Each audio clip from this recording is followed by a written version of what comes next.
E eu vou falar essa manhã sobre o livro Cântico dos Cânticos.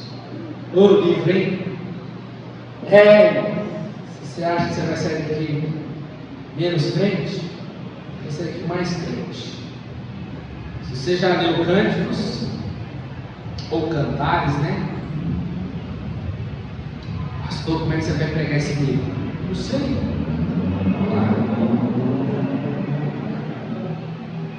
Aguarde. Quem já leu aqui Cântico dos Cânticos? Quem já usou para cantar as namoradas, né? Seus cabelos são mais lindos que os cabelos das éguas de Faraó. Imagina? E deu certo. A gente tem que usar aquilo que deu certo, né? Mas vamos lá. Cântico dos Cânticos, abre aí, capítulo 8. Deixa eu ver aqui. Ó, eu vou falar só uma coisa aqui. Eu não vou medir palavras para pregar aqui hoje, porque tem adolescentes aqui, eles ouvem coisa pior na escola. Eu vou falar rasgado aqui. Amém? E a gente fica assim: não, pastor, é a Bíblia que está ensinando, é a Bíblia que está falando. E se não, na escola, na internet, já tem acesso às coisas muito piores. Amém? Então eu vou pregar. Posso pregar? Olha na igreja que eu fui. Ele falou assim, a irmã foi passar a oportunidade, falou assim. Então os irmãos falaram que às vezes estava indo na igreja do pastor de Galá, se estava indo lá, é sinal que o passe estava bom. Obrigado. Então eu espero que esteja bom. Aí no meio da mensagem eu falei assim, eu pregando, eles lá me assustaram, né? Eu falei assim, você mandou pregar, agora eu vou pregar. Eu vou pregar, pode pregar? Então o título de Cânticos é Amor, o elo perfeito. 8, versículo 5. Esse texto todo mundo conhece. E é lindo, né? As muitas águas não poderiam apagar o amor, nem os rios afogá-lo. Ainda que alguém desse todos os bens da sua casa pelo amor, seria de todo desprezado. Só até aí. Esse texto é usado muito para casamento, né? Aí vamos lá. Cântico dos Cânticos ou Cantares foi escrito por Salomão, um livro que retrata o amor conjugal do marido e a esposa. Por isso que no livro você encontra a mulher sunamita falando mais do que Salomão. Desculpa aí, mulheres. A grande parte do tempo você vai encontrar a sunamita falando mais. O livro trata do amor, do casamento. Edgar, então eu não sou casado, talvez os adolescentes estão aqui, ou solteiros que aqui estão. Eu não sou casado, e os que estão solteiros eu quero que prestem mais atenção ainda do que mais ainda os casados. Tá? Por favor, que depois eu já pedi o pastor Paulo, senta aí, vamos. O livro trata do amor, do casamento. E aí alguns dizem, eu não sou casado, então nada que você falar é para mim. Não, fica quietinho aí, você vai ver que até o final é para você também. Na cultura hebraica, durante a semana de celebração do matrimônio, o noivo e a noiva eram tratados como um rei e uma rainha. Sunamita cuidava do rebanho de Salomão. No versículo 8 de uma vinha, no capítulo 8 de uma vinha, no versículo 6, seus irmãos trabalhavam para Salomão. Salomão, daqui a pouco você vai entender. Salomão escreveu 1005 cânticos, segundo a Reis 4:32. Mas esse aqui não é chamado de cântico. Esse aqui é chamado de o cântico dos cânticos. Ou seja, é maior do que todos os cânticos que ele escreveu. Assim como o Santo dos Santos é o lugar mais santo de todos. Assim como Jesus é o rei. Só rei? Não, ele é rei dos reis. É o rei mais exaltado de todos. Então, o Cântico dos Cânticos é o mais excelente excelente de todos os cantos.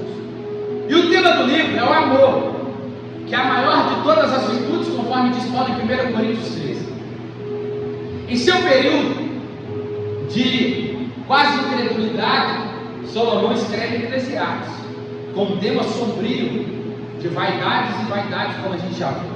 Porém, nos dias da sua juventude, antes de se ver enredado pelos deuses das mulheres que ele adquiriu, as deusas com suas esposas pagãs, Salomão compreendeu as alegrias e virtudes do amor conjugal e escreveu este livro tão belo.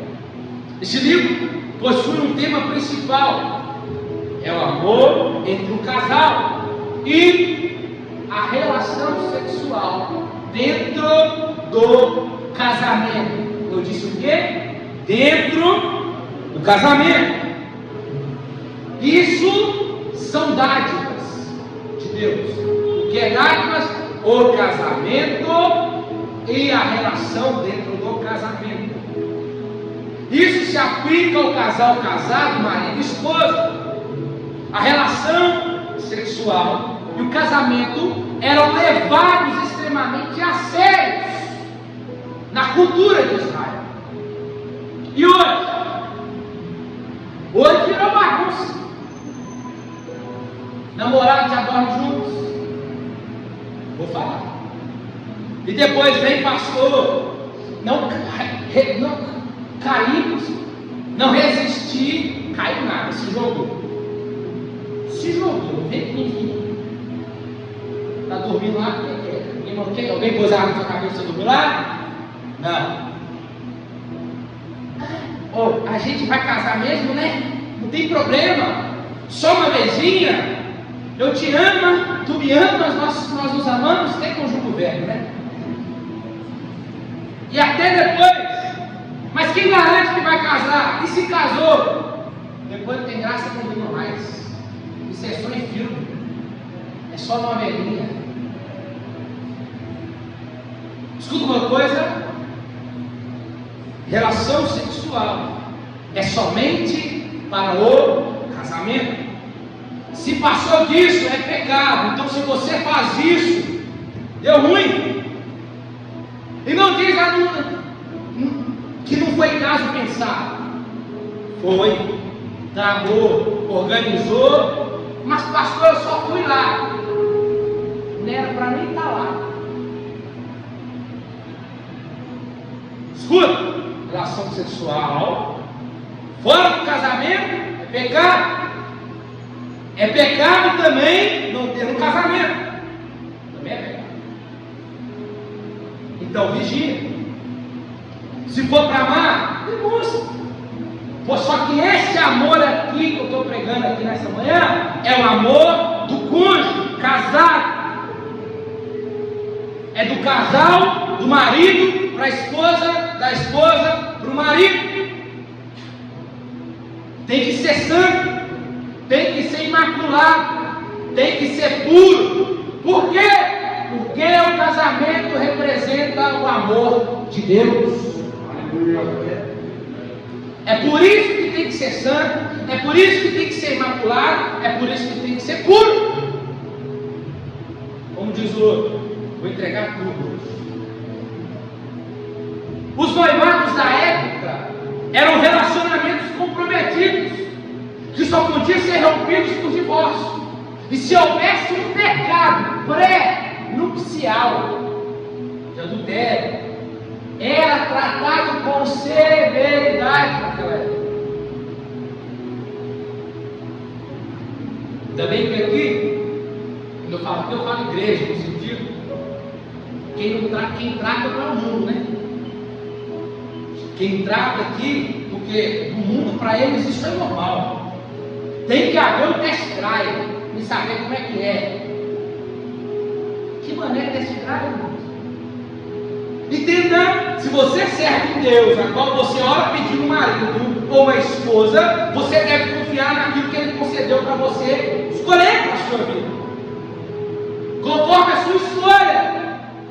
Aí simboliza que você confia. E aí, aqui quem vai tratar com severidade se chama aquele que é o dono da noiva, Cristo. Aquele que não aceita uma noiva mal vestida, uma noiva imaculada, uma noiva impura, uma noiva de qualquer jeito, não é mesmo? Então entenda, ou se limpa, ou se purifica, ou senão você não está pronta para casar.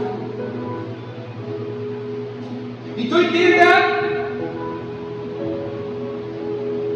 era tratado com severidade. Hoje os casamentos são levados, os noivados, os relacionamentos em si, então tudo de qualquer jeito.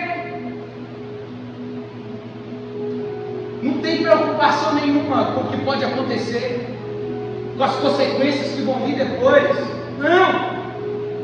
Os casamentos da época eram festa, era alegria. As comemorações se estendiam por uma semana, entendendo que a união deveria durar a vida toda, uma vida inteira. E hoje, casa aqui, amanhã está terminando. Namoros que duram 10 anos, com um ano de casado acabou. Eu já vi, eu fiz um casamento assim. Casou uma semana de casar. Não era o que eu pensava. Sabe o que é isso? Está maculando aquilo que Deus chamou de santo, o casamento. Hoje não se casa mais para a vida inteira, se casa para sempre. Como assim para sempre? Para sempre meu é só de manhã, para sempre até onde eu quero.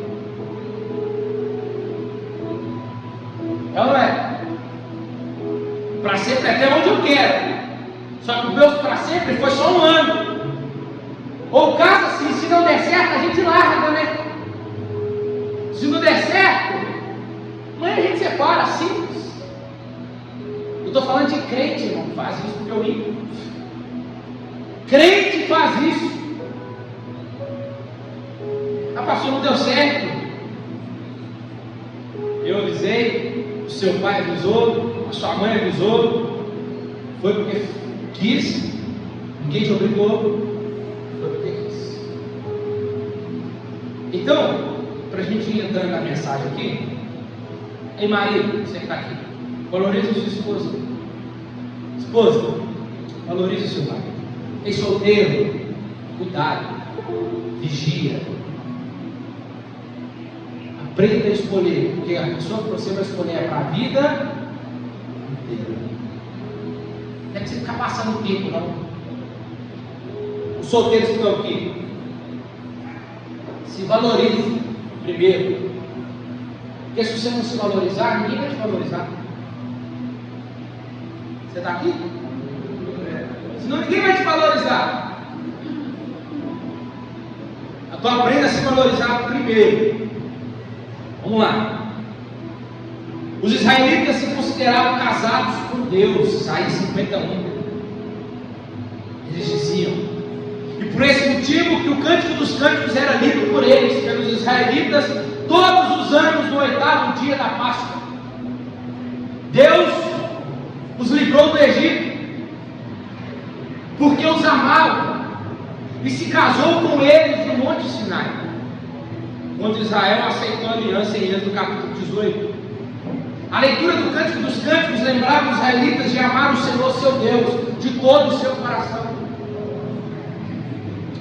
Quem dera, né, irmãos, se nós voltássemos para as Escrituras e buscássemos nela sobre amar mais o nosso Deus, de como devemos amá-lo, e de não ir até Ele para reivindicar promessas, esquecer, reivindicar elas para si.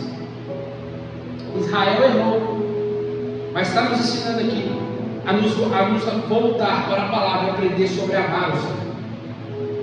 Uma vez que a igreja é a noiva de Cristo, os cristãos também podem aprender várias lições desse livro importante. Então vamos lá. Ao contrário dos romances modernos desse livro, que apresenta um enredo óbvio, personagens aqui bem poucos, como a bela mulher espremida, que se torna a esposa de Salomão, e que ela, como uma boa esposa, fala a maior parte do tempo do livro, 10 vezes. Os irmãos dela trabalhavam para Salomão, cuidando da vinha, e eles colocavam a irmã para ajudar. Salomão, disfarçando de pastor, visita suas vinhas e viu ela. O capítulo 1 e 2 diz que ele se apaixonou por ela. Ele descreve o tempo todo que passam juntos como um rico no banquete. Na primavera seguinte, ele pede ela em casamento. E ela aceita. Só que ele precisa passar um tempo longe. Mas ele promete voltar. E na ausência do amado, a sunamita sonha com ele, capítulo 3.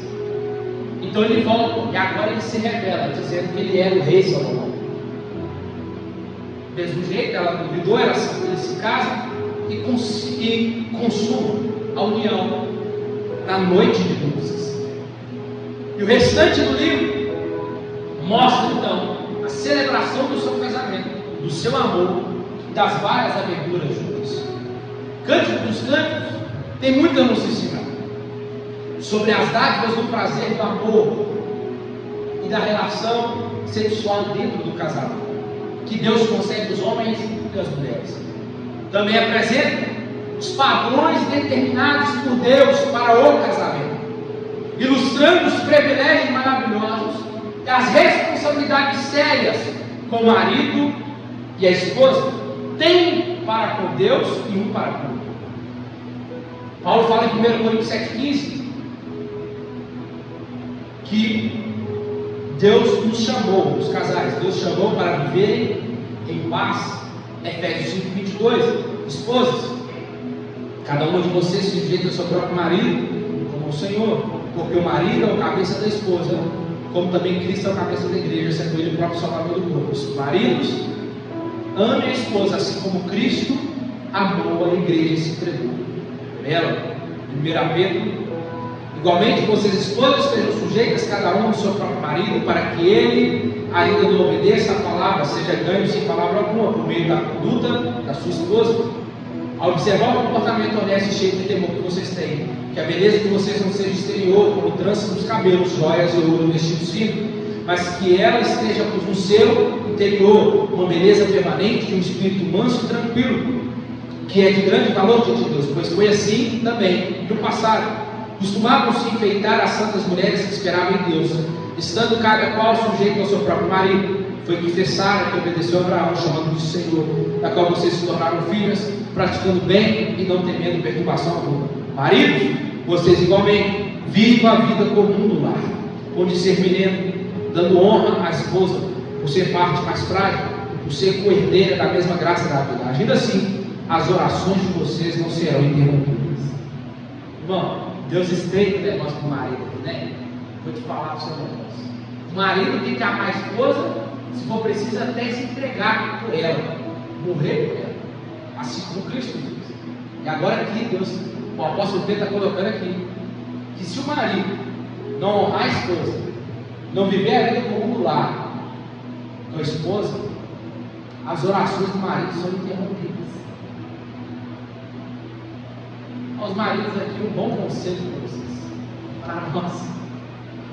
Então, irmãos, os judeus chamavam os cânticos dos cânticos de o santo dos santos das escrituras, e não permitiam que o livro fosse lido por mais jovens e imaturos.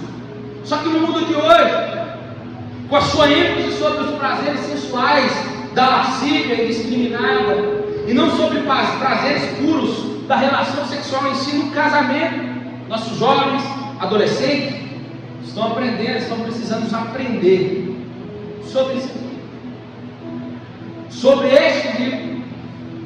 Mas infelizmente muitos não querem ler a Bíblia, né? Quem sabe pode aprender com os erros, mas aí já pode ser tarde.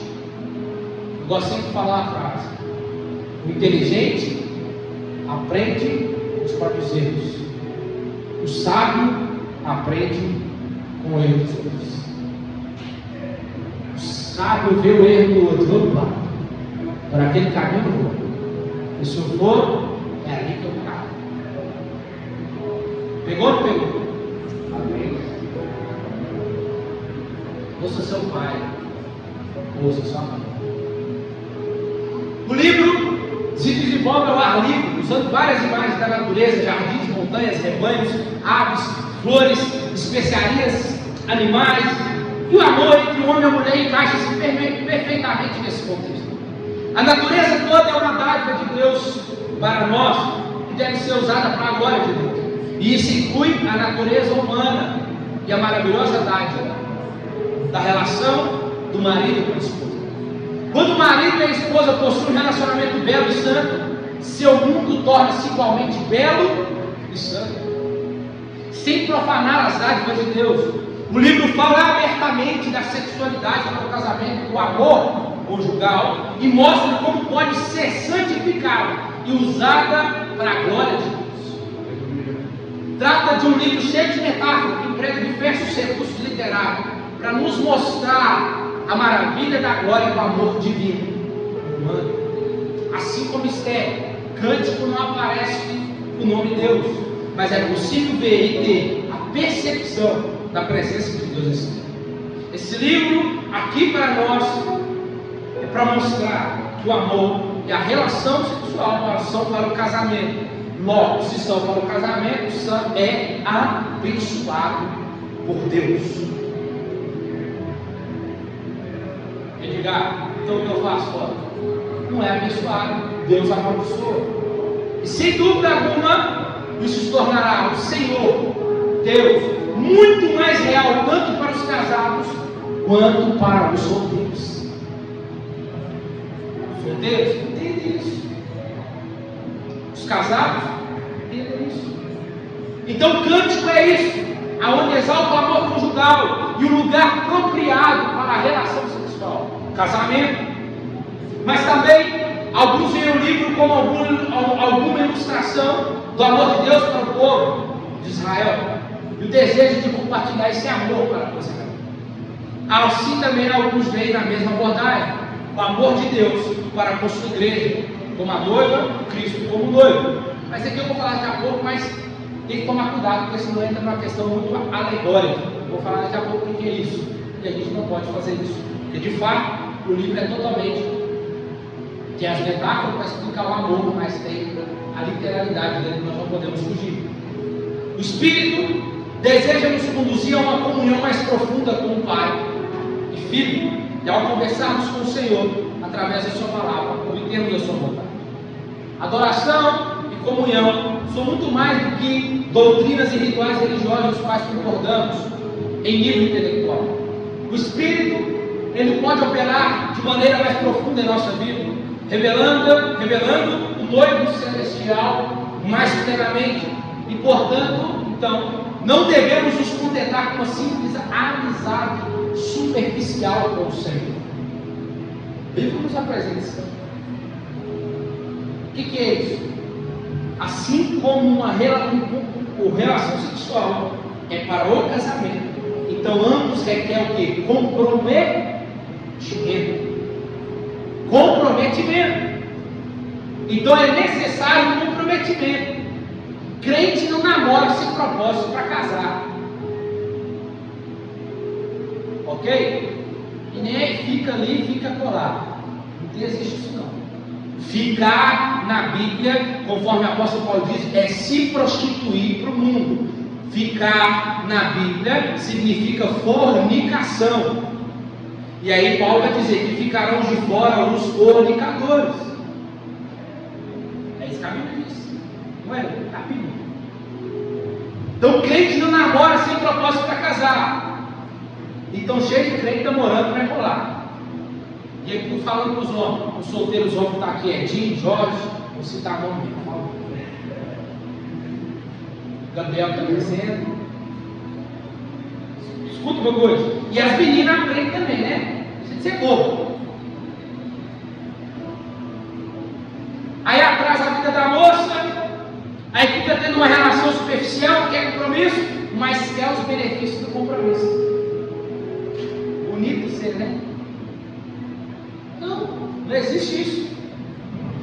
Aqui tem que tomar vergonha na cara o rapaz, mas também tem que tomar vergonha na cara a moça, que aguenta isso tudo. Conversinha fiada. Aguenta, não, calma. vai aí. Calma, não vou não. Propósito. Qual é o propósito? Morar. A Bíblia não tem nem namorar, né? Tem namorar, aí namora, noiva, qual é o propósito? Quanto tempo vamos namorar? Corre atrás. Começa a namorar, mas não sabe quem. Não tem nem aonde colocar um passarinho. Mas quer namorar. Eu quanto vocês contam casados? Vamos começar a namorar. Quantos anos você tem? 18. O que você faz? Eu não moro com minha mãe e meu pai, eu não estou trabalhando. Não. Ajuda aí a moça fica lá, ó. Toma vergonha na cara também, a moça. Boa, vai te enrolar. Vai te enrolar, Jesus me dê graça para Cecília. Jesus, guarda ela. Irmãos, os solteiros é isso. Assim também os maridos. E as esposas, como é que é o casamento? Tem que ter comprometimento com os papéis, respeito, responsabilidade mútua, pois o casamento é um peso a mais, é igual a graça, é um nível a mais, reflete a glória de Cristo, é voltar para os papéis. Crente não foi feito para ficar se comparando com o casal do mundo, ou querendo as coisas daquele casal do mundo, com ímpio. Casal de crente foi feito para seguir o padrão de Cristo, irmãos. Marido ame a Cristo como ele amou a igreja. Esposa, seja auxiliadora, submissa ao seu marido assim como a igreja é a Cristo. Você está aqui? Então chega de relacionamento sem compromisso, superficial com o seu cônjuge, e os dos solteiros da mesma forma, porque isso reflete o seu relacionamento com o Senhor. E também não reconhece, né? O seu relacionamento conjugal está bom, sendo com Deus, você nem tem mais relacionamento. Não existe isso, é incoerente. É incoerente isso. Então cuidado. Volta hoje. Toma posição hoje. E uma observação para a gente fechar de cá. Apesar dos cânticos ilustrar o amor cada vez mais profundo que pode ter com Cristo, devemos ter cuidado para não transformar essa história em uma alegoria, como eu acabei de dizer. O que é a alegoria? A alegoria é o que muitos pregadores fazem com os livros da Bíblia, das pregações. É igual falar que Davi são os problemas da vida, isso é uma alegoria. Só que Golias é o problema com os problemas da vida, isso é uma alegoria. O ponto principal é sempre ver Cristo em tudo. Então, olha aqui, alegoria é modo de expressão ou interpretação que consiste em representar pensamentos, ideias, qualidades sob uma forma figurada. Então isso pode acabar muitas das vezes se tornando herético. Então a linguagem aqui nesse livro aqui é o amor literal do cônjuge. Não podemos separar como aqui diz Salomão, dizer que os seios da noiva representam o batismo e a ceia. Tem gente que faz isso. Não. Que o jardim é a igreja local e que a voz da rolinha, do passarinho, é do Espírito Santo falando. Isso é confundir, se não destruir a mensagem do livro. Por que Deus deixou uma mensagem dessa na Bíblia, irmão? Para mostrar que o amor, que o casamento e a relação sexual pertence a Ele, é abençoado por Ele. É Deus mostrando que Ele está no casamento e que Ele criou o casamento. É Deus mostrando que Ele está na relação sexual no casamento, porque Ele criou para o casamento. Então é viver este amor, é desfrutar deste amor, que é o elo perfeito. É viver para o outro. O casamento, o seu casamento tem que ser um modelo para os solteiros casados. Os seus casamentos tem que ser um modelo para os seus filhos, de padrão, para quando eles quiserem casar, decidir casar. Mas eu digo, eu não tenho padrão dentro de casa. Então vai em Deus. Tem que ser um modelo para os solteiros. Os pais têm que ser, o seu casamento tem que ser modelo para os seus filhos. E os crentes que estão aqui da igreja. O nosso casamento, o relacionamento conjugal tem que ser modelo para a sociedade. Modelo de pureza, de amor, de padrão de Cristo. É sair da superfície. É parar de olhar para o Instagram, que é Instagram, e comparar com você vê lá. Você quer se frustrar? Você quer ficar triste? Comece a seguir os casais lá que tá lá. Somente os ricos. Segue lá. Rapidinho você murcha. Rapidinho você fala, não, casamento é uma bosta.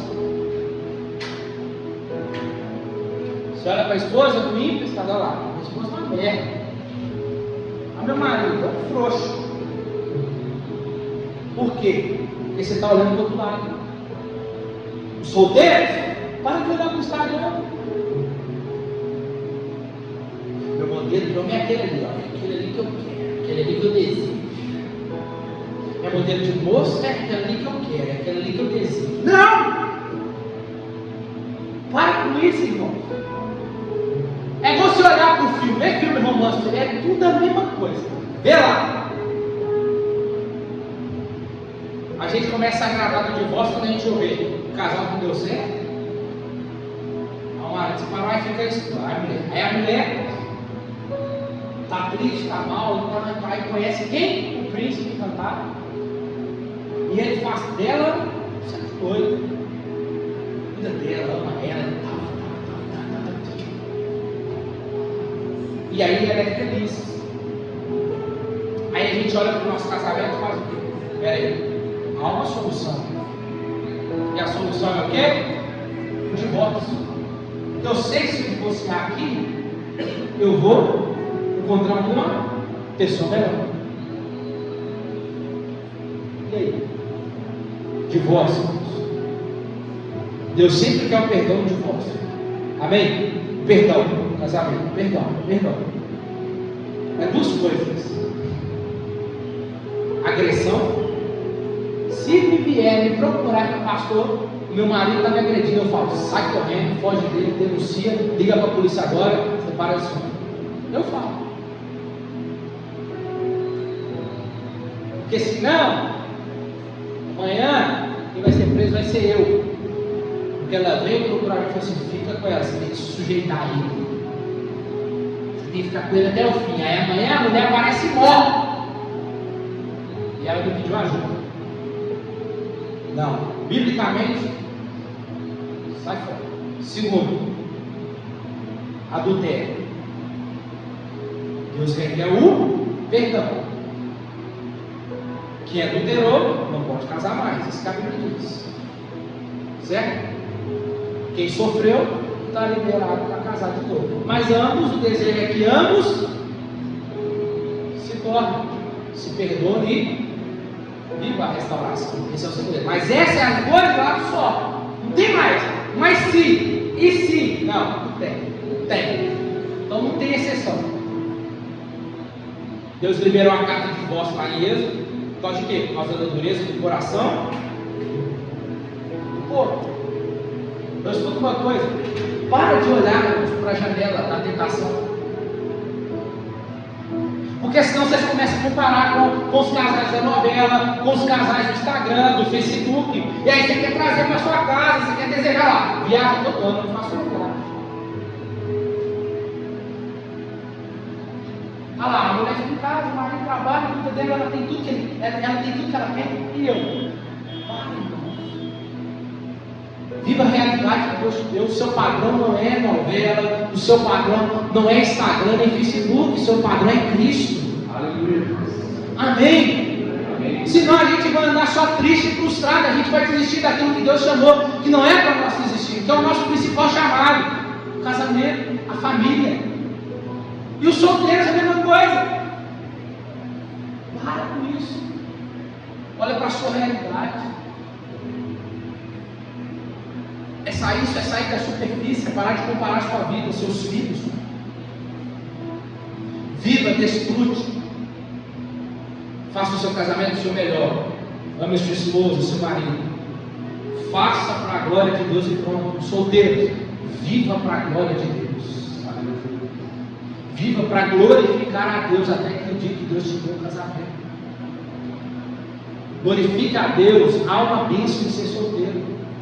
Até que Deus te libere, até que Deus te abençoe. Mas há uma bênção em você, glorifica a Deus na sua solteirice. Os solteiros, viva para o Senhor. Amém? Amém. Então, quem quer que Salomão tenha sido, ou quer que ele tenha feito, Jesus o excedeu em muito mais, pois ele é verdadeiramente maior que Salomão. Salomão era conhecido por sua grande sabedoria, mas Jesus é a própria sabedoria. Salomão também era conhecido por sua grande riqueza, mas em Jesus há insondáveis riquezas. Salomão desobedeceu a Deus, se casou com muitas mulheres, mas Jesus obedeceu o Pai e morreu na cruz, para que tivesse uma noiva imaculada, limpa, pura, para toda a eternidade. O relacionamento descrito por Salomão e a Sulamita retrata também, e não, também, o principal amor entre Cristo, igreja, sua noiva. E quando Jesus voltar e levar a noiva, essa noiva se tornará a esposa. Salomão construiu um templo que acabou sendo destruído, mas Jesus está edificando o seu templo. Quem? A igreja. E ela o glorificará para sempre. Vocês entenderam? Amém. Efésios 2:20. Edificado sobre o fundamento dos apóstolos e profetas, e pelo mesmo Cristo Jesus, a pedra angular. Dele, todo edifício bem ajustado cresce para ser um santuário dedicado ao Senhor. Dele também, vocês estão sendo edificados junto com os outros para serem morada de Deus. Então, se em Gênesis Jesus é a semente da mulher e o início de tudo, em Êxodo ele é o nosso cordeiro pascal, em Levítico ele é o nosso sacerdote e sacrifício, em Números ele é a rocha ferida, em Deuteronômio ele é o verdadeiro profeta, em Josué ele é o fio escarlate que salvou Raabe, tipificando o sangue derramado na cruz. Em Juízes ele é o nosso juiz, em Ruth ele é a nossa redenção, em 1 e 2 Samuel ele é o nosso rei esperado, em 1 e 2 Reis ele é o nosso rei soberano, em 1 e 2 Crônicas ele é o Deus que permanece fiel à aliança, em Esdras e Neemias ele é o grande, fiel e restaurador, em Esther ele é o Deus da providência, em Jó ele é o nosso redentor que vive, em Salmos ele é o nosso pastor, o guarda de Israel, o refúgio e a fortaleza, mas aquele também que é o louvor a Deus, é aquele que mostra quem Deus é. Em Provérbios ele é a sabedoria de Deus, e em Eclesiastes ele é o grande pregador. Em Cânticos dos Cânticos ele é o elo perfeito entre o casal, marido e esposa, e também o amado da nossa alma, o noivo da igreja. Amém? Fique aqui perto do seu lugar.